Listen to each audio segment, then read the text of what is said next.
जगह ये लगा। और हमारे दिमाग में गड़बड़ी ये भी रहती कि जब भी शाकंभरी के चौहानों को पढ़ते हैं तो पृथ्वीराज चौहान ही एक दिमाग में नाम आता। आपको बहुत कुछ पहले पता होगा, पर बहुत कुछ मैं नया इसमें बताऊंगा, कुछ बाकी नहीं रहेगा, क्योंकि राजस्थान से रिलेटेड टॉपिक हैं दोनों, इसलिए इन पर ज़्यादा बात। सबसे पहले जब भारतीय इतिहास की बात करोगे आप, जब कोई बड़ी किताब पढ़ोगे तो इस तरह बात नहीं करेगा। आप राजस्थान की किताब पढ़ो, फिर उसमें बात मिलेगी, चाहे गाइड ही पढ़ दो। शाकंभरी के चौहान, सबसे पहले आपको ये जानना है कि चौहानों के बारे में जानकारी के स्रोत कौन कौन से हैं। तो सबसे पहला स्रोत है बिजोलिया शिलालेख। बिजोलिया शिलालेख बिजोलिया भीलवाड़ा में है, और ये शिलालेख जिसका है वो सोमेश्वर का है। पर थोड़ा ध्यान देना, अभी बहुत कुछ अभी हमें इसमें और भी जानना बाकी है। अभी जिन लोगों को नहीं पता, उनको ये भी नहीं पता सोमेश्वर कौन था या बिजोलिया शिलालेख का रिलेशन किससे है। जैसे आप कोई भी चैप्टर पढ़ते हो तो पहले ना जानते हुए हम सीधे पढ़ते हैं कि उसको जानने के स्रोत क्या है, हम सीधे रखते हैं। जो पूरा चैप्टर पढ़ते हैं तो इन स्रोतों को खोल के पढ़ा दिया जाता है, उनका जिक्र आ जाता है। तो एक तो ये हो गया बिजोलिया शिलालेख। एक नाम है ये हर्ष का शिलालेख या हर्ष का लेख। ये नोट्स में भी आपको नहीं भी होंगे तो जीके वाले में मैंने डाले हुए हैं, पर अब मैं आपको 2-3 चैप्टर पढ़ा के इकट्ठी बुकलेट उसमें से दूंगा। भारतीय संस्कृति का विदेशों में प्रचार और राजपूतों का उदय, दोनों इकट्ठे बना के दे दूंगा कल। तो हर्ष का लेख किससे संबंधित है? विग्रह राज सेकंड। अभी इतना ही नोट कर लो आप, ताकि समझने में दिक्कत हो। लिखा हुआ तो मैं दे दूंगा। तीसरे नंबर पे एक और शिलालेख है दिल्ली शिवालिक। ये आरएस में भी आया था प्रश्न। दिल्ली शिवालिक लेख विग्रह राज चतुर्थ, जिसको बिसल देव भी हम कहते हैं। ये 3 लेख हो गए। साहित्यिक स्रोतों में सबसे पहला नाम है जयानक भट्ट, जिसकी पुस्तक का नाम है पृथ्वीराज विजय। एक नाम है खुद बिसल देव का, जिसने लिखा संस्कृत में हरि केली। एक नाम है सोमदेव, जिसने लिखा ललित विग्रह राज। और एक नाम है नरपति नालय, जिसने लिखा है बिसल देव रासो। लेकिन इसके साथ मैंने एक नाम अभी छोड़ा है जो बहुत ही प्रसिद्ध है, चंद बरदाई, जिसकी पुस्तक है पृथ्वी राज रासो। तो ये अभी लग रहे हैं मुश्किल जो मैंने लिख दिए, पर अभी समय के साथ इनका सबका उल्लेख आएगा और एक एक करके सबका नाम भी आएगा, तो मुश्किल नहीं रहेगी बात। ये इनके जानने के स्रोत हैं। और अब आपको भी पता है आजकल के पेपरों में सोर्सेज ऑफ हिस्ट्री पे बहुत काम हो रहा है, बहुत प्रश्न आते हैं उसमें से।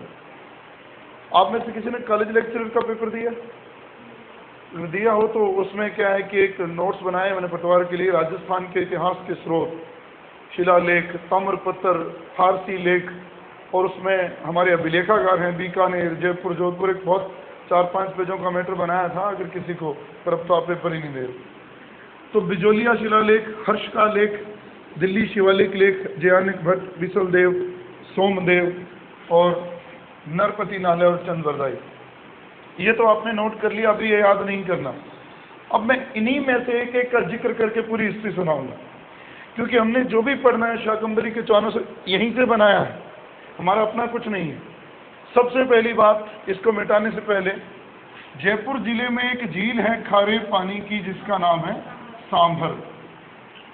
अगर 2 मत रखूंगा, अगर मैं इस शिलालेख की बात करूं, बिजोलिया शिलालेख, जो राजपूत चौहानों को वत्स गोत्रीय ब्राह्मण भी कहता है, कि विदेशी नहीं है, ये ब्राह्मण। खैर, बिजोलिया शिलालेख में लिखी है पूरी कहानी कि सांभर झील, वो नहीं लिखता सांभर झील का नाम, यूं लिखता है कि चौहानों का आदि पुरुष वासुदेव था। बिजोलिया शिलालेख के अनुसार चौहानों का आदि पुरुष वासुदेव चौहान था, जिसने सांभर झील का निर्माण करवाया। इतनी बात लिखी है। अब आधुनिक विद्वानों की बात पे आते हैं। जरा बात सुनने की है, समझने की है, लिखने की ज़्यादा जरूरत नहीं पड़ेगी। जरा गौर फरमाना कि गोपीनाथ शर्मा कहते हैं 6ठी शताब्दी ईस्वी के मध्य में, तो क्या हो गया 551 में वासुदेव ने सांभर झील के चारों ओर का क्षेत्र जो कि शाकंभरी कहला। देखिए हम लोग पढ़ते हैं इनके लेखों में शाकंभरी की देवी है, लेकिन हम यहाँ पढ़ रहे हैं कि सांभर झील के चारों ओर का क्षेत्र शाकंभरी कहलाया। वहाँ पर वासुदेव चौहान ने एक राज्य की नींव रखी जिसे चौहान कहते हैं। चौहानों का आदि पुरुष हो गया वासुदेव चौहान। लेकिन बिजोलिया शिलालेख की माने तो सांभर झील को बनाने वाला कौन है? वासुदेव। लेकिन ज्योग्राफी की माने तो सांभर झील प्राकृतिक है, बनाई नहीं गई है, तैतीस सागर के अवशेष हैं, हम ज्योग्राफी पढ़ते हैं। लेकिन अब बात और, अगर हमसे पूछा जाए कि चौहानों का प्रारंभिक साम्राज्य कहाँ था, तो इसके तो चारों ओर, लेकिन कुछ शब्द और भी लिख दिए जाते हैं, सपादलक्ष, जांगल देश, और एक नाम और आता है अही छत्रपुर। 3 नाम दोबारा दोहरा दूं।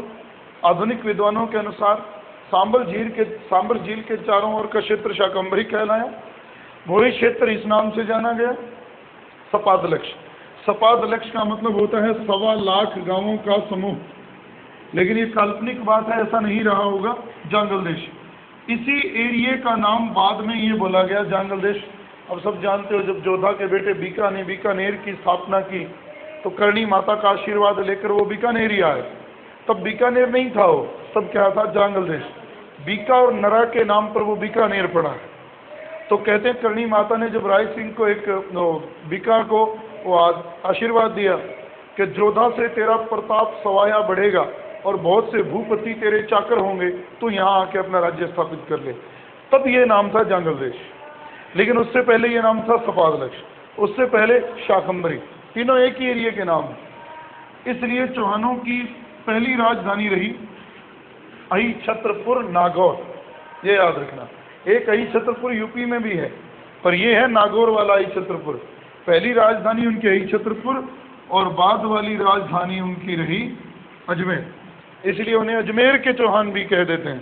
सेकंड ग्रेड में तो स्पेशली टॉपिक क्यों रखा हुआ है? अजमेर के चौहान, चौहान ऑफ अजमेर। अब यहाँ से बात आगे बढ़ाते हैं। तो आदि पुरुष कौन हो गया? किस शिलालेख के अनुसार? बिजोलिया। बिजोलिया शिलालेख किसका है? सोमेश्वर का है। सोमेश्वर कौन है? पृथ्वीराज चौहान का पिता है। अब बात शुरू करते हैं, कुछ नाम लिखता हूँ और बात आसान हो जाएगी। सबसे पहले नाम लिखूंगा छोटे मोटे राजाओं का ही, दुर्लभ राज प्रथम, जोड़ दूंगा सबकी कैटेगरी में। एक नाम रहेगा गुवक प्रथम, एक नाम रहेगा गुवक सेकंड, एक नाम लिखूंगा सिंहराज और एक नाम लिखूंगा विग्रह राज सेकंड। पहले इतनी दूर, पहले इतनी कड़ी। अभी मुश्किल लग रहे हैं, जब इनकी कहानी पढ़ देंगे तो बिल्कुल आसान हो जाएंगे। जरा देखिए, कल तक हमने पढ़ा, कल थोड़ी क्लास लंबी हो गई, कुछ लोगों को यूँ लगा होगा कुछ याद नहीं हुआ, थोड़ी बात वहाँ दोहरा दूँ। कल हमने गुर्जर प्रतिहार पढ़े, 3 शाखाएं, मंडौर, जालौर और कन्नौज। कन्नौज की शाखा अलग नहीं है, भीनमाल की शाखा से ही निकली है, जालौर से ही निकली है, नागभट्ट सेकंड ने उसकी नींव रखी है। जरा गौर फरमाओ, हमने ये पढ़ा है कि वो भी 6ठी शताब्दी में भारत में आ गए, राजस्थान में आ गए, पर हमने ये भी पढ़ा कि मंडौर कभी मारवाड़ के राठौड़ों की सत्ता का केंद्र बना, लेकिन उससे पहले वहां पर गुर्जर प्रतिहारों का शासन था, एक बार। और ये भी हमने पढ़ा कि जिस समय राजपूत पैदा ही हुए थे अभी, उस समय प्रारंभिक राजपूतों का, शुरुआती राजपूतों का अगर कोई शक्तिशाली राज था तो गुर्जर प्रतिहार सबसे शक्तिशाली थे। और उन्होंने अपने समय के गुहिल, मेवाड़ के गुहिल, चौहान, परमार, सबको अपना सामंत बना लिया, अपने अधीन कर लिया। और अब हम ये पढ़ें कि शाकंभरी के चौहान, जिसका आदि पुरुष तो वासुदेव था, लेकिन 2-3 राजाओं के बाद जब दुर्लभ राज प्रथम हुआ तो ये किसका सामंत था? गुर्जर प्रतिहारों। और ये गुर्जर प्रतिहारों की जालोर शाखा के सामंत थे। तो एक लाइन तो ये, अब जोड़ूंगा उनके नाम। दुर्लभ राज प्रथम किसका सामंत था? वत्सराज। एक बार जोड़ते जाओ। गुवक प्रथम जिसका सामंत था वो नागभट्ट द्वितीय, क्योंकि इसके बाद वही हुआ। गुवक द्वितीय जिसका समकालीन था, जिसका सामंत था भोज का। यहां आकर बात बदल दूंगा। ये 3 नाम आपको सीधे याद रखने हैं। जरा गौर करें, कल वाला त्रिकोणीय संघर्ष याद है किसके लिए हुआ? कन्नौज के लिए हुआ। अब यहाँ बात ही पलट दूंगा सारी। चौहान अभिलेख कुछ और कहते हैं। हर्षलेख कहता है कि दुर्लभ राज प्रथम वत्सराज का सामंत था और इसी दुर्लभ राज ने वत्सराज के साथ रहते हुए पाल शासक धर्मपाल को पराजित किया। बोलिए, बात अलग हो गई। कल हमने पढ़ा था कि धर्मपाल को किसने पराजित किया? पहले चरण में वत्सराज ने। और अब कह रहे हैं कि वो श्रेय किसको जाता, किसकी तरफ से? वत्सराज। और हारा कौन? धर्मपाल। एक बात, गुवक प्रथम के बारे में आता है कि ये इस व्यक्ति के दरबार में था, नागवलोक। कल हमने नागवलोक किसे पढ़ा? नागभट्ट प्रथम को। लेकिन इतिहास की किताबें कहती हैं कि नागभट्ट प्रथम की तरह नागभट्ट सेकंड ने भी अपने आप को नागवलोक की उपाधि से विभूषित किया और इसके दरबार को कहते थे नागवलोक दरबार। अब जाइए, जयानक भट्ट कहता है कि गुवक प्रथम ने नागवलोक दरबार में वीर नाम से ख्याति पाई थी। यानी कि गुर्जर प्रतिहारों के दरबार में गुवक प्रथम की उपाधि से जाना जाता था वीर। और कहते हैं इस वीर ने भी आगे चलकर इसको पराजित किया। और आपको याद है ये किस युद्ध में पराजित किया? कल पढ़ा ये भी जीत गए। ये दोनों की उपलब्धियां यही हैं, लेकिन अधीन किसके? प्रतिहारों। अब कहते हैं ये बंदा गद्दी पर बैठा, ये हमें टाइम नहीं देते चौहानों के अभिलेख, लेकिन हमारे पास भले ही इनका टाइम ना हो, हमारे पास इनका टाइम है। जब इनका टाइम है तो हम तय कर सकते हैं कि ये कब रहे। जैसे वत्सराज का टाइम है 783 से 795, 795 से 833, 836 से 885, तो ये उसके समकालीन है। कहते हैं गुवक सेकंड ने इस परंपरा को जारी रखा और अपनी बहन का विवाह भोज से कर दिया और उस बहन का नाम था कलावती। ये याद रखना। यानी कि यहां तक तो स्थिति ठीक है। गुर्जर प्रतिहार सक्रिय है, शक्तिशाली। अब इतिहास के विद्यार्थी होने के नाते आप लोगों को एक बात तो मेरे बिना बताए पता होनी चाहिए, और बड़ा उलझाते हैं राजस्थान के इतिहास की किताबें, और आपके भारत के इतिहास के हिसाब से वही सच होगा कि गुर्जर प्रतिहार नो डाउट भीनमाल की शाखा सबसे शक्तिशाली थी। लेकिन जैसे ही मिहिर भोज मरा और गुर्जर प्रतिहार सत्ता का पतन शुरू हो गया। और अगर मैं इस तरह से ना कहूं, यूं कहूं, जहां भोज परमारों का भी अंतिम महान राजा था, वहां भोज प्रतिहारों का भी अंतिम महान राजा था। हालांकि आप सब जानते हो इतिहास में, जैसे मान लो मौर्य साम्राज्य का पतन हुआ, बेहतर बात है, और आप लोगों ने ये भी बीए में भी उत्तर दिया होंगे कि उसमें अशोक कितना जिम्मेदार था। हम यूं भी पढ़ते रहे कि मौर्य साम्राज्य के पतन में अशोक का उत्तरदायित्व क्या था।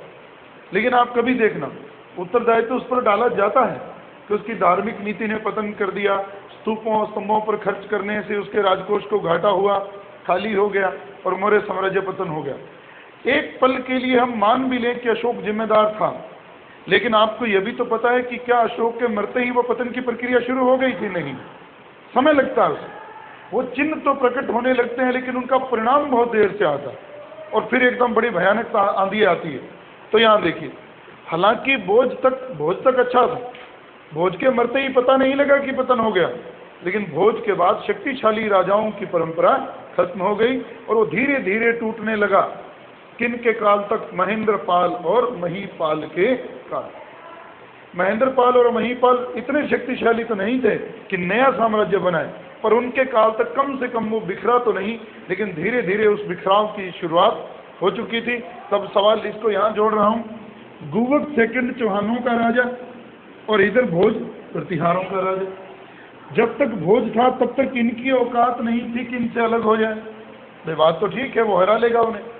जैसे ही भोज मरा, महेंद्रपाल गद्दी पर बैठा, वो इसके जितना सक्षम नहीं था, तो उसका लाभ किसने उठाया?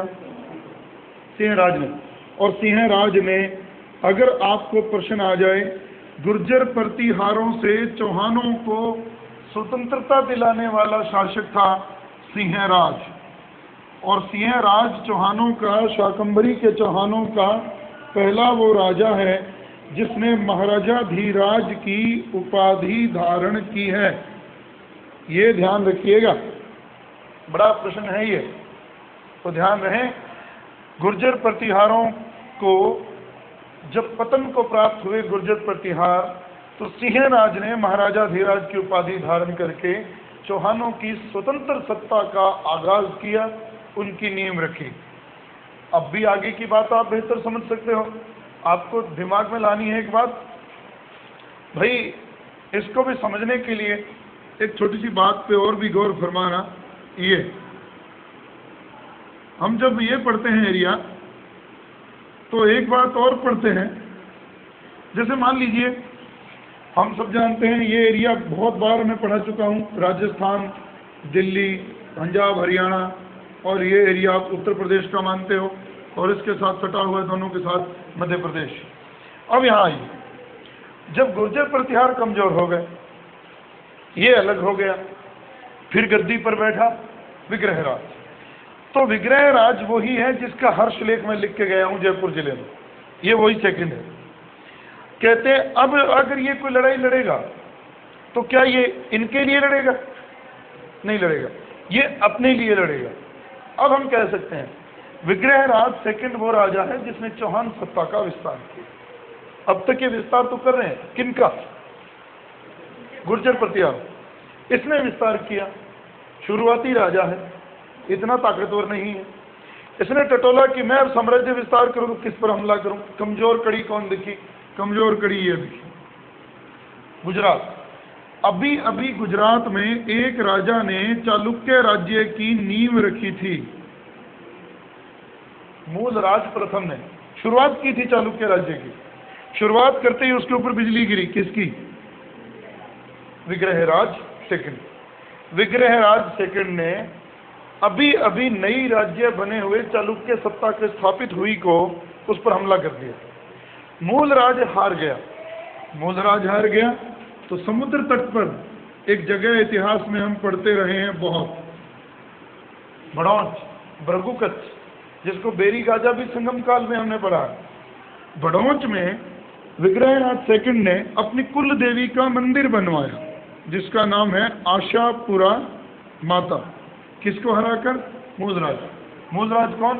चालुक्य सत्ता का संस्थापक, पहला राजा मूलराज प्रथम गुजरात में, उसको विग्रहराज सेकंड ने हरा दिया। और इस तरह से गुजरात तक उसके डंके बजने लगे। कहते हैं विग्रहराज जब मरा, अब मैं आपको बड़े राजा पर ही लेके चलूंगा, छोटी मोटी कहानी नहीं, ये नहीं मान सकते, ये कहीं नहीं लिखा हुआ। सिर्फ इतना सामंतों की स्थिति से उठाकर बाहर लाया है। इसको मार दिया गया, प्रतिहारों ने मिलकर इसे मार दिया था, जान से मार दिया। अब इसको कहा गया ये बात, वास्तविक संस्थापक के रूप में विग्रहराज सेकंड का नाम आता।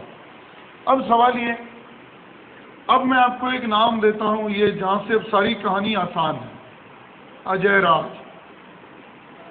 अर्णोराज, फिर एक बहुत बड़ा नाम है विग्रहराज चतुर्थ, और फिर सोमेश्वर का नाम लिखने की जरूरत नहीं है, वो मैं वैसे ही बता दूंगा, पृथ्वीराज चौहान।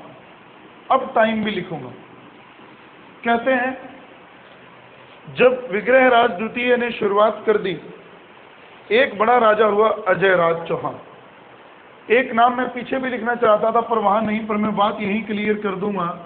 एक ये भी हुआ, दो लोग हुए, 7वीं सदी में हुआ, एक 12वीं सदी में हुआ। विवाद क्या है?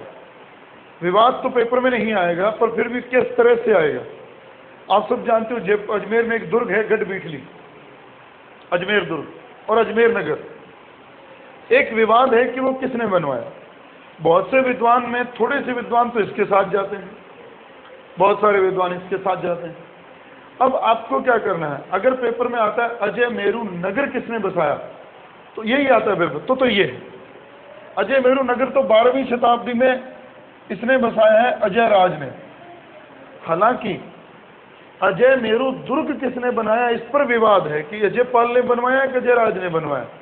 लेकिन ध्यान रहे, बहुत से विद्वानों का वर्ग इसके साथ भी खड़ा है और बहुत से विद्वानों का इसके साथ भी खड़ा है। इसलिए दुर्ग का प्रश्न अगर आता है, पहली बात तो करेगा नहीं, आएगा तो दोनों में से एक आएगा।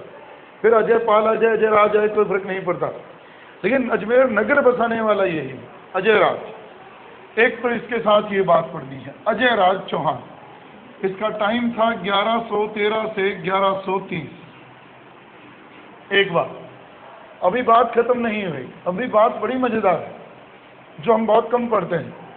अजय राज के सिक्के मिलते हैं अजमेर से, जिसका नाम है अजय प्रिय द्रुम्स। और मजे की बात है, उसके ऊपर उसकी पत्नी का भी नाम लिखा है, सोमलेखा, सोमलवंती। ये नाम याद रखना। अजय राज की दूसरी उपलब्धि,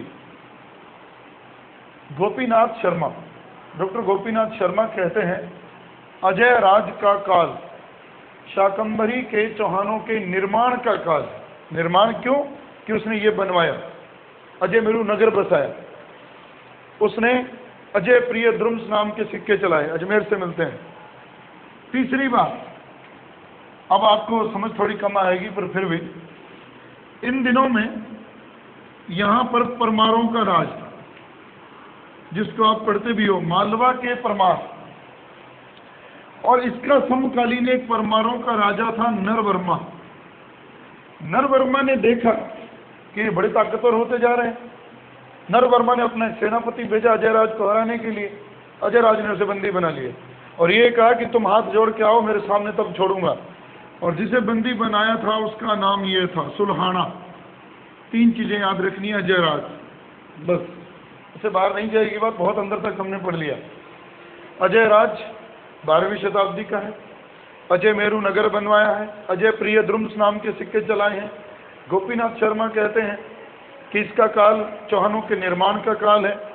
इसने परमार राजा सुल्हाना नामक सेनापति को बंदी बनाया, नरवर्मा को हाथ जोड़ने पर मजबूर कर दिया। ये हुई इसकी अजय राज की बात। अब लाते हैं, आगे चलते हैं, बहुत बड़ा नाम और सब जानते हो इसके बारे में, कहीं परेशान होने की जरूरत नहीं। अर्णोराज 1130 से 1150। ये वही अर्णोराज है जिसका एक नाम अन्ना जी भी है। अब इसके साथ 2-3 बातें तो आपको सबको पता है, एक नई चीज हम जोड़ेंगे, वो ये अर्णोराज जहां अन्ना जी भी हैं। कहते हैं अर्णोराज ने अजमेर में नाग पहाड़, जब कभी अजमेर जाओ तो आपको पता लग जाएगा एक ही चोटी है वहां ऊंची, और एक दूसरी शहर में खड़े हो तो गढ़पीटली दुर्ग दिखता है। तो गढ़पीटली दुर्ग के बारे में भी बात कर दूं थोड़ी, भले ही वो किसी ने बनवाया, पर कहते हैं एक मुस्लिम सेनापति था बिट्ठे शाह, जिसके नाम से भी उसका नाम गढ़पीटली है, पर उस पहाड़ी का नाम भी बीटली है, इसलिए उसे गढ़पीटली कहते हैं। अरावली का अरमान कहते हैं, और एक और राजस्थान का जिब्राल्टर भी कहते हैं, बिशप हैबर। बिशप हैबर ने उसे राजस्थान का जिब्राल्टर कहा है। तारागढ़ दुर्ग भी उसी का नाम है। उमा दे की छतरी, रूठी रानी की छतरी भी वहां है। तो ये तो उसके साथ थी।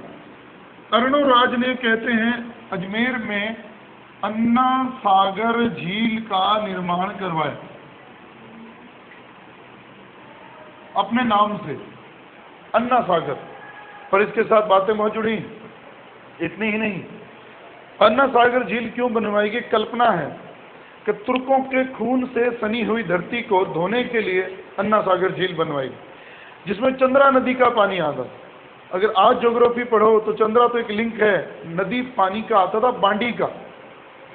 मैं कहता हूं अगर ये बात हिस्ट्री के किसी स्टूडेंट को आई तो गलत करेगा, चंद्रा लगाएगा। चंद्रा कोई नदी नहीं, चंद्रा एक लिंक है जहां से पानी आता। जिस नदी का पानी इसमें डाला गया वो बांडी नदी है, ये ध्यान रखना, अन्ना सागर झील में। और आगे बढ़ते हैं। अन्ना सागर झील बनवाई अर्णोराज ने।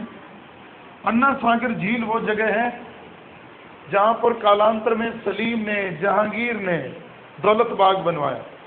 ये वही दौलत बाग है जहां पर सर टॉमस रो जहांगीर से अजमेर में मिला था। एक घड़ी लेकर आया था वो, यांत्रिक घड़ी। नेट में प्रश्न आया था अभी पिछली बार, ऐसी कौन सी चीज दी थी थॉमस रो ने जिससे प्रभावित होकर जहांगीर ने उसे मनसब दे दिया और उसे प्रभावित कर बैठा? ये आंतरिक घड़ी जो देखी नहीं थी जहांगीर, अपने आप चलने वाली घड़ी। बाद में तो खैर बड़े हैरान हुए हैं हिंदुस्तान के लोग, ऐसा भी हुआ। तो वो सर थॉमस रो उससे कहाँ मिला? दौलत बाग में, जो अपनी छुट्टियां बिताने के लिए वहाँ किसने बनाया था? सलीम ने। उसी दौलत बाग को आज के टाइम में सरकार ने ये नाम दे रखा है, सुभाष उद्यान। और उसी सुभाष उद्यान के चारों ओर 5 संगमरमर के भवन बनवा दिए शाहजहां ने, इसीलिए इसको 5 बारह दरियां भी कहते हैं। 12 दरियों का मतलब क्या होता? 5 संगमरमर के भवन है रहने के लिए और कुछ नहीं है। और इसी 12 दरियों में, इसी भवनों में बैठकर सलीम की सासू माँ, नूरजहां की माँ, जिसका नाम था असमत बेगम, उसने यहाँ पर गुलाब के फूलों से इत्र का आविष्कार करने की विधि का आविष्कार किया। इत्र का आविष्कार किया गुलाब के फूलों से। बहुत कुछ जुड़ा है अरुणोराज से, पर ये तो वो चीजें हैं जो हर बच्चे को पता है, हर गाइड में लिखी हुई, कहीं अलग नहीं है जो मैंने बताया। एक चीज और जोड़ेंगे जिसका रिलेशन बहुत दूर तक जाएगा, वो अब लिख रहा हूं, उसे थोड़ा समझना ही है और कुछ विशेष बात नहीं है। वो ये तो अरुणोराज का कुछ कल्चरल एक्टिविटीज हुई। अब बार बार बात यहीं आएगी, चालुक्य। चालुक्य कहाँ के थे? अगर ये ना लिखा हो, अगर ये भी लिखा हो अनहिलवाड़, तो ये भी गलत नहीं। अनहिलवाड़ तो कहते हैं अभी तक आपके दिमाग में एक ही है कि चालुक्यों के साथ दुश्मनी थी। भाई विग्रह राज द्वितीय ने मूल राज को हराया, दुश्मनी चल रही थी। इसी दुश्मनी का एक नतीजा और निकला। इस समय गद्दी पर भीमदेव प्रथम के बाद ये बैठा था चालुक्यों की गद्दी पर। ये वही जयसिंह सिद्धराज है जिसके दरबार में कवि था हेमचंद्र, ये भी याद रखना, बहुत बड़ा नाम है। जयसिंह सिद्धराज और अरुणोराज में लड़ाई हो गई, झगड़ा हो गया। झगड़े का अंत बड़ा मजेदार तरीके से हुआ। जयसिंह सिद्धराज ने अपनी बेटी का विवाह अरुणोराज से कर दिया।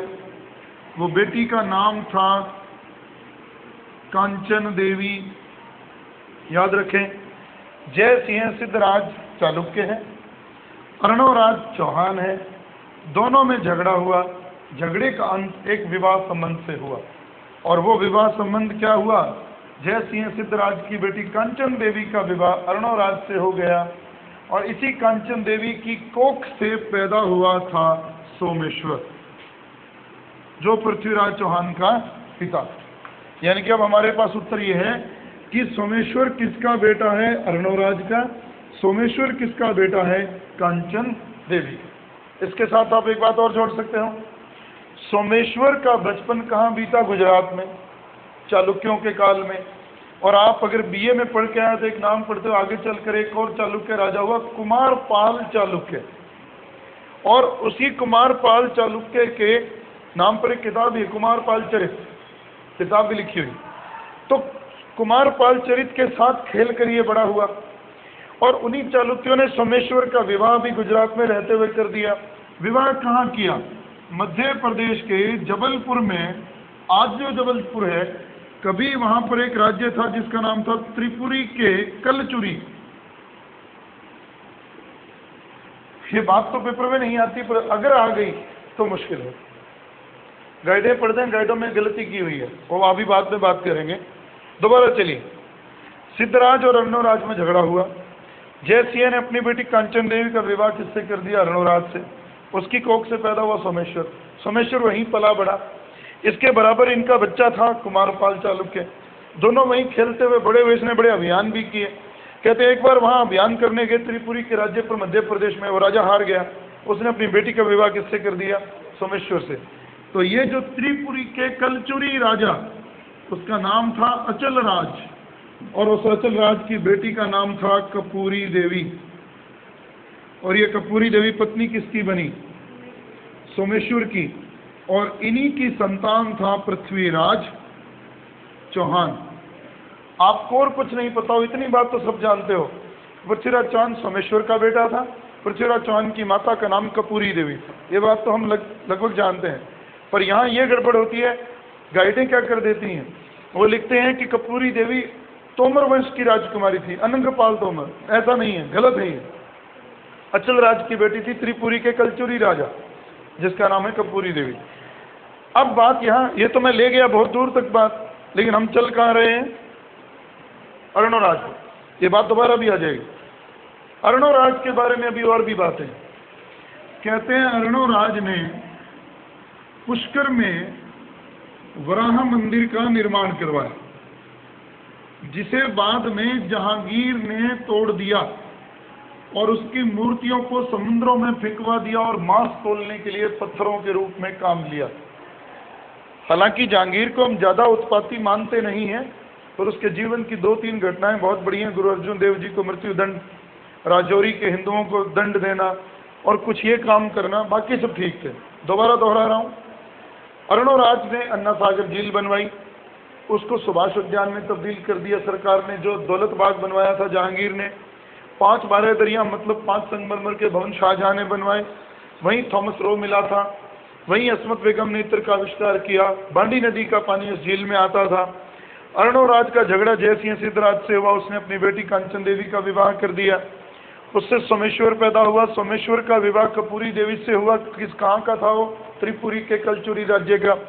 कपूरी देवी से पैदा हुआ पृथ्वीराज चौहान। लेकिन अभी अर्णोराज की एक बात, उसने पुष्कर में, अजमेर में वराह मंदिर का निर्माण करवाया, जिसे जहांगीर ने बाद में तोड़वा दिया। अब सवाल ये, कहते हैं अर्णोराज की उसके बेटे ने हत्या कर दी, और वह बेटा था जगदेव। ये ध्यान रखें, जगदेव ने अपने पिता को मार दिया 1150। 3 साल उसने शासन किया। किसने मारा? जगदेव ने। जगदेव चौहानों में पहला पितृहंता राजा, जिसने अपने पिता को मारा। लेकिन 3 साल उसने शासन किया, इसको गद्दी से हटाया। इसी के भाई ने, अर्णोराज का एक और बेटा, जिसका नाम था बीसलदेव, विग्रहराज चौहान।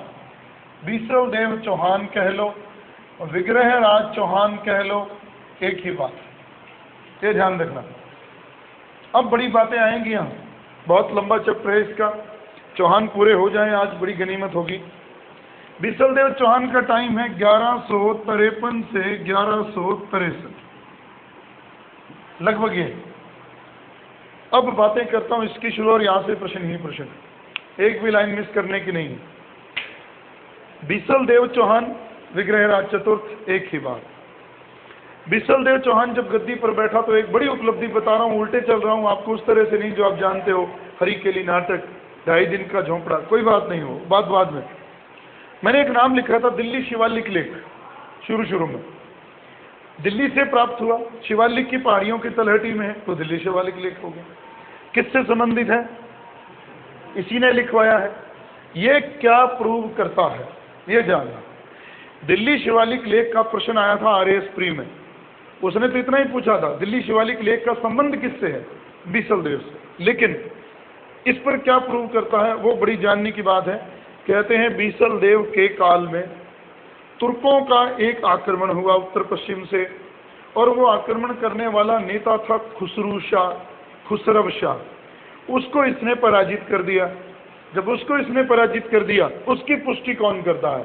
दिल्ली शिवालिक लेख। एक बात तो ये हो, बहुत बड़ा प्रश्न है। तुर्क आक्रमणकारी को भगा दिया, तुर्कों के आक्रमण को विफल कर दिया, हरा दिया बीसलदेव ने, उसकी पुष्टि करता है दिल्ली शिवालिक लेख। फिरोज शाह कोटला में दिल्ली टोपरा स्तंभ लेख के पास ही लिखा हुआ पाया गया, फिरोज शाह कोटला के शिवालिक की पहाड़ियों में।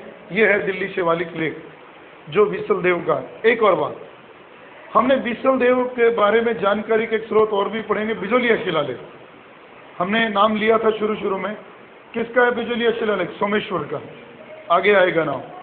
बिजोलिया शिलालेख के बारे में कई और जानकारियां भी मैं आपको दे दूं। बिजोलिया शिलालेख ब्राह्मणों के पैदा हुआ कहता है, चौहानों को वत्स गोत्र में पैदा हुआ कहता है, और नाम बड़े मजेदार हैं। बिजोलिया शिलालेख में दिल्ली का नाम ढिल्लिका, हांसी का नाम आसिका, नाम मिलते हैं उसमें। और बिजोलिया शिलालेख पुष्टि करता है कि विग्रहराज चौहान ने तोमरों से दिल्ली को भी छीन लिया। दिल्ली विजय की पुष्टि कौन कर रहा है? बिजोलिया शिलालेख, दिल्ली शिवालिक लेख, दोनों। दिल्ली शिवालिक पे लिखा नहीं है दिल्ली को जीता, लेकिन दिल्ली शिवालिक लेख का दिल्ली में मौजूद होना यह प्रूव करता है कि दिल्ली कभी किसकी थी? चौहानों की। यूं प्रूव करता है, लिखा नहीं है, लिखा बिजोलिया पे। बिजोलिया शिलालेख लिखता है जालोर को जाबेली पर, बिजोलिया को विजयावल्ली, उत्तम माद्री कहता है बिजोलिया को, और साथ ही साथ दिल्ली को कहता है ढिल्ली का, आसी का कहता है हाँसी को, और वो कहता है कि बीसल देव ने इसको जीत लिया। अब एक नाम ले रहा हूँ, डॉक्टर दशरथ शर्मा। कल परसों हमने नाम लिखे थे ना तो किताबों के उनके, अर्ली डायनेस्टी ऑफ चौहान, उसी किताब में। लेकिन एक और लिखी थी, Rajasthan through the ages. Rajasthan through the ages में डॉक्टर दशरथ शर्मा कहते हैं कि दिल्ली को जीता बीसल देव ने किससे? तोमरों से। किस राजा से? तोमर से। नाम भी दिया उन्होंने। तो डॉक्टर दशरथ शर्मा कहते हैं बीसल देव चौहान ने तोमर राजा तंवर से दिल्ली को छीन लिया। ये याद रखना। और एक और बात बताता हूँ जो हमें आगे दिल्ली सल्तनत से जोड़ देगी, मैंने तब भी वहाँ बताई थी पीछे। कहते हैं दिल्ली बसाई किसने? तोमरों ने। दिल्ली का पुराना नाम पांडवों के काल में इंद्रप्रस्थ, उन्होंने बसाया उसे। कहते पांडवों ने इसका नाम रखा, इंद्रप्रस्थ बसाया। बाद में दिल्ली का हुआ, योगिनीपुर भी इसका नाम हुआ, गौरी ने भी आकर इसके इसी नाम से। बाद में आप ये भी जान लें कि गौरी एक ऐसा व्यक्ति जिसके सिक्कों के ऊपर देवी लक्ष्मी का भी चित्र अंकित है। खैर, तोमरों ने बसाया, जिसने बसाया हम नाम पढ़ते हैं अनंगपाल तोमर, लेकिन जो हारा बीसल देव से उसका नाम है तंवर। कहते हैं ये हार गए, और तोमरों का वहाँ एक पर एक गढ़ था जिसको कहते थे लालकोट। तोमरों ने दिल्ली में अपनी राजधानी जो बना रखी थी तो एक किला बना रखा था जिसको कहते थे लालकोट, और उस लालकोट के 4 दीवारी बाकी है, बाकी तोड़ दिया गया। जब चौहानों ने उसे जीत लिया तो पृथ्वीराज चौहान ने वहां उसी लालकोट की 4 दीवारी में एक किला बनाया था जिसको कहते हैं किला राय पिथौरा। उसी किला राय पिथौरा के अहाते में कुतुबुद्दीन ऐबक ने कुव्वतुल इस्लाम मस्जिद की नींव रखी थी। ये वहां जोड़ देंगे, आज हम बात वहीं ले जाएंगे। तो ये तो हो गया बीसल देव चौहान का लड़ाई का सफर। बहुत मजेदार बात, दिल्ली शिवालिक लेख पुष्टि करता है दिल्ली को जीता, बिजोलिया शिलालेख दिल्ली को जीता, खुसरो शाह के आक्रमण को हराया, और अब है उसकी सांस्कृतिक उपलब्धियां। जयानक भट्ट, जिसने 3 राजाओं का काल देखा, सोमेश्वर, विग्रहराज और पृथ्वीराज चौहान। कश्मीर का लड़का था पृथ्वीराज विजय, उसने लिखा, और पृथ्वीराज विजय पुष्टि करता है, एक बात लिखता है, वो विग्रहराज चौहान को एक उपाधि देता है कवि बंधु, कवि बांधव। ये याद रखना। शायद ये प्रश्न रीट में है या हरि के लिए आया है, यह आया है रीट में एक प्रश्न। तो कवि बांधव ये तो सब पढ़ते हैं कि कौन है? बीसल देव। किसने कहा है?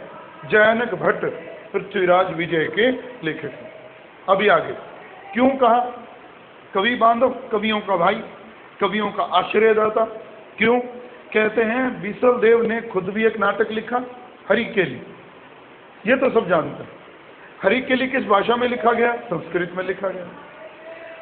किसकी नकल पर लिखा गया? जीके की क्लास में तो मैंने बताया, गुप्त काल पढ़ा है आप लोगों ने। महाकवि भारवी किराता अर्जुनीय। किरात कौन? शिव। अर्जुन के साथ छद्म युद्ध का वर्णन किराता अर्जुनीय की नकल पर लिखा हुआ है हरिकेली नाटक।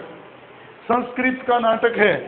और अब जो आगे पढ़ते हो कि हरिकेली नाटक संस्कृत पे लिखा, बीसल देव ने लिखा, किरातार्जुनीय की नकल पर लिखा, और उसकी कुछ लाइनें 2.5 दिन के झोंपड़े पर हैं, ये पढ़ते हैं हम। लेकिन सवाल ये, 2.5 दिन के झोंपड़े पर वो लाइनें क्यों आई? सब जानते हो, वो एक संस्कृत की पाठशाला थी, उसके ऊपर लाइनें लिखी थी। जब ऐबक आया तो उसने छत तोड़ दी, दीवारें खड़ी रही, ऊपर गुंबद बना के 2.5 दिन का झोंपड़ा बना दिया, दीवारों पर वो लेख एज इट इज पड़े हैं। तो हरिकेली नाटक की लाइनें 2.5 दिन का झोंपड़ा, जो राजस्थान की पहली मस्जिद कहलाती है ऐबक के द्वारा बनाई हुई, उसकी दीवारों पर दर्ज है। एक बात और, उसी हरिकेली नाटक की लाइनें कुछ लंदन में भी हैं, ब्रिस्टल में। ब्रिस्टल लंदन में राजा राम मोहन राय का स्मारक है, उसके ऊपर भी हरिकेली नाटक की लाइनें दर्ज हैं। अब क्यों हैं ये पता नहीं, उस पर दर्ज हैं। अब सवाल ये, कहते हैं बीसल देव चौहान ने उसके दरबार में 2 विद्वान और संरक्षण पाते थे जयानक भट्ट के अलावा। एक का नाम तो है जो मैं शुरू में लिख चुका हूँ, सोमदेव। जिसने ललित विग्रह राज का जीवन चरित्र लिखा है उसने। और एक उसके दरबार में और था, नरपति नालय, जिसने लिखा है विसल देव रासो। ये उसके जीवन के महान पड़ाव हैं। और एक बात और, बीसल देव ने टोंक में एक जगह थी राजमहल, वहां पर एक तालाब बनवाया जिसका नाम है बीसल सर, लेकिन उसे आज की भाषा में लोग बिसलिया कहते हैं। आज भी जब देखने जाते हैं लोग उसे बिसलिया कहते हैं। ये इसका। और एक लाइन अंत में, अगर आपसे एक लाइन में कोई पूछे शाकंभरी के चौहानों का स्वर्ण युग, तो पृथ्वीराज चौहान नहीं है, विग्रहराज चौहान। शाकंभरी के चौहानों का स्वर्ण युग कहलाता है किसका काल? विग्रहराज चौहान, बीसल देव का काल कहलाता है। ये बात याद रखनी है। यह है तो हाँ। अब दूसरी बात, अब कहानी बिल्कुल अंतिम मोड़ पे है, क्योंकि आगे आप जानते हो, थोड़ी बात और फिर ज्यादा नहीं करेंगे। विग्रहराज के बाद मैं आपको एक ही व्यक्ति पे लेके चलूंगा, कोई कहानी नहीं सुनाऊंगा, पेपरों में नहीं आती होगा, सोमेश्वर। अब सोमेश्वर किसकी संतान? अरुणोराज की। तो आपको एक बात तो क्लियर रखनी है कि सोमेश्वर विग्रहराज चौहान का बेटा नहीं था, विग्रहराज चतुर्थ का भाई। ये याद रख लें, क्योंकि अरुणोराज का बेटा ही कौन था? विग्रहराज। और अरुणोराज का बेटा ही है सोमेश्वर। तो सोमेश्वर गद्दी पर बैठा। सोमेश्वर के दो बेटे, एक तो है पृथ्वीराज चौहान और एक है हरिराज। गद्दी पर बैठता है उसके बाद पृथ्वीराज। कुछ बातें जोड़ दूं। कहते हैं सोमेश्वर के बारे में काल्पनिक कथा सुनाता हूं, है तो झूठ, चंद्रवरदाई ने गा दी है बात, लेकिन जैसी भी है। कहते हैं, थोड़ा समझने की कोशिश करना, ना भी समझ रहे तो कोई खास बात नहीं। इन्हीं दिनों में आबू में एक परमार वंशी राजा राज करता था जिसका नाम था सलख। और इस सलख के एक बेटी थी इच्छनी। ये कहानी गाई है उसने। कहते हैं इच्छनी से विवाह करना चाहता था गुजरात का भीमदेव सेकंड चालुक्य राजकुमार। और इच्छनी का पिता इच्छनी का विवाह किससे करना चाहता है? पृथ्वीराज चौहान से। कहते हैं भीमदेव चालुक्य ने आबू के राजा पर आक्रमण कर दिया। उसने मदद के लिए सोमेश्वर को बुलाया। ये अपने बेटे के साथ गया। कहते हैं वहीं पर धोखे से भीमदेव चालुक्य ने सोमेश्वर की पीठ में छुरा घोंप दिया, वो मर गया। इससे दोनों घरानों में जो पहले रिश्तेदारी थी वो दुश्मनी में तब्दील हो गई। और अब जब पृथ्वीराज चौहान गद्दी पर बैठा तो भीमदेव चालुक्य उसका दुश्मन था। सवाल ये, कहते हैं पृथ्वीराज चौहान 11 वर्ष की उम्र में गद्दी पर बैठा और वो टाइम है 1177। तो आपको ये बताने की अब जरूरत नहीं है यहाँ कि अगर कोई पूछे कि पृथ्वीराज चौहान का जन्म कब हुआ तो 11 साल कम कर दो, 1166 में जन्म हुआ। किसके गर्भ से? कपूरी देवी। यहाँ एक और गड़बड़ भी चल रही है इस अकेडमी में पुराने नोट्स में, और वो मैं आपको बता दूं, कहीं हाथ लग जाए तो रीट में भी लिखा हो, कहीं आप वो पढ़ रहे हो। तो कहते हैं जब ये 11 साल का था तो शासन किसने किया? जाहिर सी बात है, कर्णवती ने भी किया, रानी दुर्गावती ने भी किया, कपूरी देवी ने भी किया, सुगंधा और दिद्दा ने भी किया। लेकिन लिखा यह है कि कपूरी देवी भारत की पहली महिला है जिसने राज किया। गलत। वो 10वीं शताब्दी में पीछे रह गई उत्पल वंश की, कारकोट वंश की। कौन? सुगंधा और दिद्दा, 10वीं शताब्दी में। और उसके बाद आप पढ़ते हो एक वंश लोहार, हर्ष, जिसको कश्मीर का नीरो भी कहते हैं। पढ़ते हैं ना, जब रोम जल रहा था नीरो बंसी बजा रहा। ये वही नीरो है जिसने 2 संतों को भी दंड दिया था। आप पढ़ते हो ना, सभ्यता कौन सी? इस्लाम और ईसाइयत का उदय। सेंट पीटर, संत पाल, दोनों को 67 ईस्वी में उसने दंड दिया था, मृत्यु दंड। और उसी के बारे में आता है कि नीरो बहुत क्रूर आदमी था, जब रोम जल रहा था तो नीरो बंसी बजा रहा। और हर्ष को कहते हैं कश्मीर का नीरो। लेकिन यहाँ कपूरी देवी नहीं आएगा, सुगंधा और दिद्दा। आइए, इसमें बड़ी बार ये प्रश्न आया हुआ है सुगंधा और दिद्दा का। 10वीं शताब्दी की कश्मीर की 2 महिला शासिकाएं, पहली ये हो गई, बाद में रजिया भी हुई, बाद में नूरजहां भी हुई। तो ये बात यहाँ, हालांकि कपूरी देवी ने शासन संभाला, 2 लोगों ने मदद की। बड़ा बारीक प्रश्न है। एक नाम ये है कदम्बवास, जो उसका मुख्यमंत्री था चौहानों का, और एक कपूरी देवी का रिश्तेदार था, पीहर से आया था, जिसका नाम है भुवनेक मल, या इसको नाम दिया जाता है भुवन मल। ये सेनापति था। कहते हैं जिस तरह से बैराम खान ने अकबर के बचपन में राज्य को संभाला, बिखरने नहीं दिया, उसी तरह से जब पृथ्वीराज चौहान अभी अल्पायु था, छोटा था, तो कदम्बवास और भुवनेकमल ने चौहान राज्य की रक्षा अपने प्राणों की आहुति देकर की। बाद में कहते हैं कदम्बवास को मार दिया गया धोखे से, और ये इल्जाम कहते हैं पृथ्वीराज पर भी आया, इसी ने मरवाया कहते हैं। पर ये विवाद है, बहुत सारे लोग मानते नहीं हैं। कदम्बवास का एक नाम ये भी है कैमा, और उसका भुवनेकमल और भुवनमल। अब आती है बात, मैं संक्षिप्त बात करूंगा, आपके पेपर में वो कचरा नहीं आएगा। पृथ्वीराज चौहान के जीवन की 3 बड़ी घटनाएं, छोटी मोटी छोड़ दो, भंडारकों का दमन, नागार्जुन का दमन, जरूरत नहीं, 3 नाम पढ़िए। पृथ्वीराज चौहान ने परमारों पर हमला किया। परमार राजा उस समय कौन था? परमारदी देव, चंदेल। और अगर यहां से प्रश्न आया तो इस तरह नहीं आएगा, थोड़ा और इसको क्लियर कर दूं। परमारदी देव चंदेल पर हमला क्यों किया? एक कारण तो है कि पृथ्वीराज चौहान महत्वाकांक्षी था, बहुत ताकतवर था, बहुत एम्बिशंस थी, आगे बढ़ा, जीत लिया। लेकिन कहते हैं कि परमारदी देव चंदेल ने पृथ्वीराज चौहान के कुछ सैनिकों को दिल्ली से आते हुए रास्ते में मार दिया। वो बदला लेना चाहता था, उसने हमला कर दिया, और वो तो हार गया 1184 में। उसके 2 सेनापति मर गए। बड़ा प्रश्न है, आल्हा और उदल, जोड़ी याद रखनी।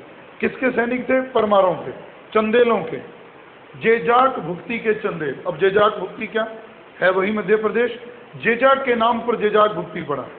बुंदेलखंड बाद में बुंदेलों ने वहां शासन किया, इसलिए बुंदेलखंड पड़ा है। जेजा के नाम पर जेजाक भुक्ति, महोबा, बड़े नाम पड़े हैं बाद में। तो परमारदी देव को तो हराया किसने? पृथ्वीराज चौहान ने। आला और उदल मारे गए।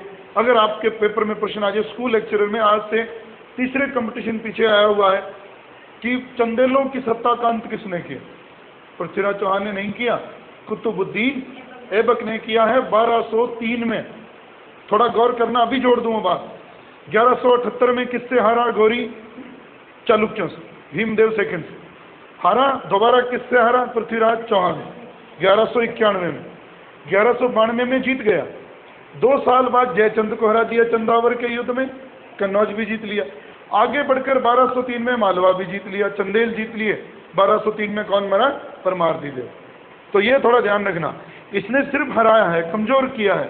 खत्म किसने कर दिया चंदेलों को? गोरी के काल में कुतुबुद्दीन ऐबक ने। अब सवाल एक, तो उसने परमारों को हरा दिया। यहाँ आपको ये क्यों बता रहा हूँ, अब बहुत सारी चीजें तो आप खुद क्लियर कर सकते हो जब मैं आपको बताऊं।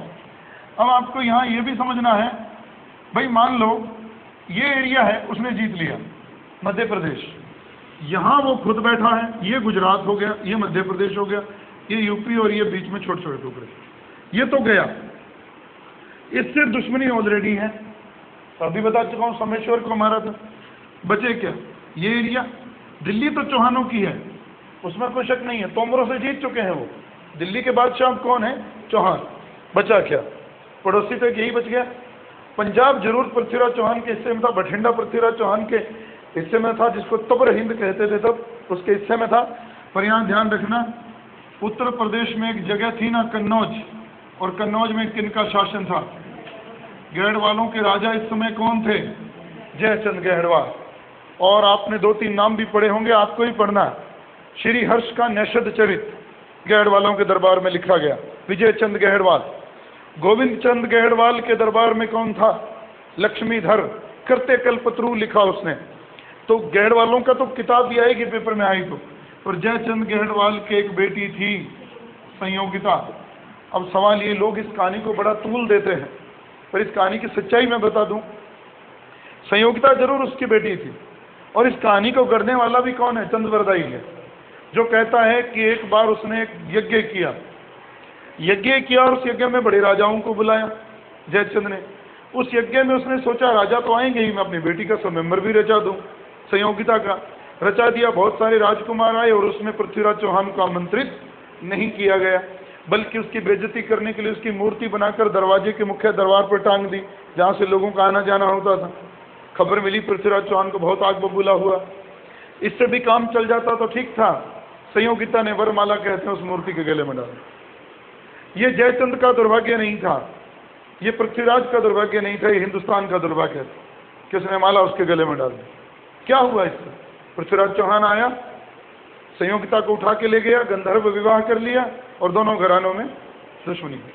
आगे जोड़ दूं बात, कहते हैं जब पृथ्वीराज चौहान गौरी से हारा था तो डॉक्टर कानून को वो कहते हैं कि राजधानी में घी के दिए जलाए थे जयचंद गढ़वाल ने, और ये हमारे देश की कानून के अनुसार कूटनीति का आखिरी दिन था, हमारी आज़ादी का आखिरी दिन। हुआ क्या, संयोगिता के चक्कर में उसने इसको भी दुश्मन बना लिया, यानी कि सारा एरिया किसका दुश्मन हो गया, पृथ्वीराज चौहान का। अब जब गौरी आया इधर से तो फिर अकेला लड़ा, कौन, पृथ्वीराज चौहान। अगर इनको दुश्मन नहीं बनाया होता तो वो अकेला नहीं लड़ता, और आप सब जानते हो दुश्मन गौरी सबका था। अगर ये अकेले ना लड़ता, सारे लड़ते, तो क्या इतिहास कुछ और नहीं होता, गौरी कामयाब नहीं होता फिर। लेकिन खैर जो भी हुआ, गौरी आया, 1191 में एक युद्ध लड़ा, 1192 में दूसरा लड़ा। पहले में हार गया, हारते हुए शत्रु का, भागते हुए शत्रु का पीछा राजपूतों ने नहीं किया, खाली हाथ शत्रु के ऊपर वार नहीं करते थे।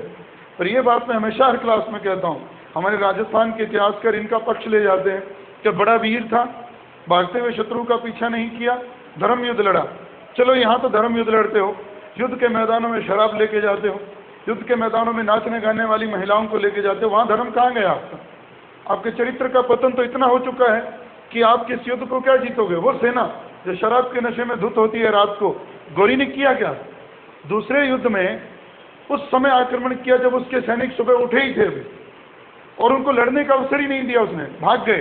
पृथ्वीराज चौहान भागा, सिरसा के पास पकड़ा गया और गौरी ने मार दिया। यहाँ भी एक और कहानी सुनाता है चंद्रदाई कि उसे अंधा कर दिया, गजनी ले गया, कोई मतलब नहीं। इतना मूर्ख नहीं है वो जो उसको इस तरह लटकाएगा, उसको पता है फिर भाग गया, फिर मेरे खतरा हो जाएगा, उसने उसे मार दिया। इस तरह से पृथ्वीराज चौहान मरा, शाकंभरी के चौहानों की सत्ता का अंत हुआ।